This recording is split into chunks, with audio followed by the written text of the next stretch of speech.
भारत के हृदय स्थली छत्तीसगढ़ की राजधानी रायपुर से महज 75 किलोमीटर दूर स्थित एक अद्भुत नगरी, जिनकी समृद्ध संस्कृति इसकी गवाही देता है। और उन रहस्यमय कहानियों को भी सुनेंगे जो आज भी इन दीवारों में गूंजती है। सिरपुर जो है ये समय के साथ साथ अपभ्रंश होकर श्रीपुर से सिरपुर हो गया है। श्रीपुर का अर्थ होता है श्री यानी लक्ष्मी और पुर यानी नगर, तो लक्ष्मी का नगर, सिटी ऑफ ऑस्पिशियसनेस, समृद्धि और सांस्कृतिक आदान प्रदान का एक जीवन केंद्र। वहाँ से बालार्जुन जो है वो बहुत अल्प आयु में ही अपने राज्य के उत्तराधिकारी बन गए थे, और चूंकि वो धनुष संचालन में, धनुष बाण में विशिष्ट योग्यता रखते थे, उन्हें बालार्जुन, छोटा अर्जुन के नाम से जाना जाता था। गंधेश्वर मंदिर जिसको कहते हैं, उसका वास्तविक नाम गंधर्वेश्वर मंदिर है, जो उस मंदिर के शिलालेख से पता चलता है।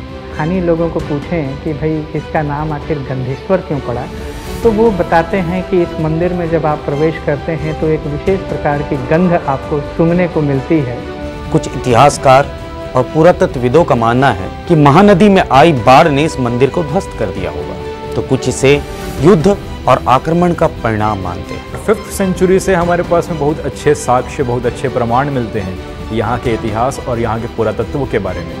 स्थापना हुआ, नगर की स्थापना हुई। आज तो हम एक घर नहीं बना पाते वास्तु के अनुसार, उस जमाने पूरी टाउन प्लानिंग ही जो है वास्तु के अकॉर्डिंग होती थी।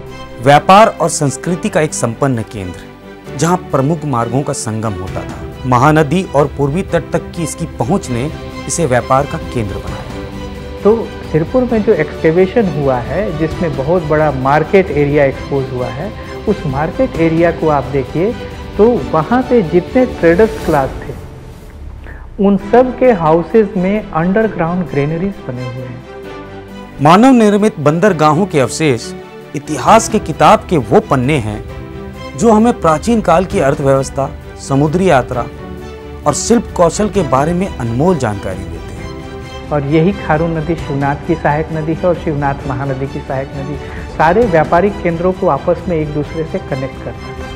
और महानदी सीधे तौर पे बंगाल की खाड़ी से जुड़ी हुई है। तो हमारा महानदी के थ्रू उड़ीसा और बंगाल की खाड़ी, और फिर बंगाल की खाड़ी से पूरे साउथ ईस्ट एशिया के साथ हमारा ट्रेड लिंक था। मध्यकाल में ऐसा प्रतीत होता है कि मध्यकाल में इसका पुनर्निर्माण हुआ था, जिसके कारण मंदिर अभी अपने मूल स्वरूप में नहीं। वाकाटक साम्राज्य भी अपने आप में एक बहुत बड़ा साम्राज्य हुआ करता था, और वहाँ से भी राजकुमारी ब्याह कर श्रीपुर में आ रही है।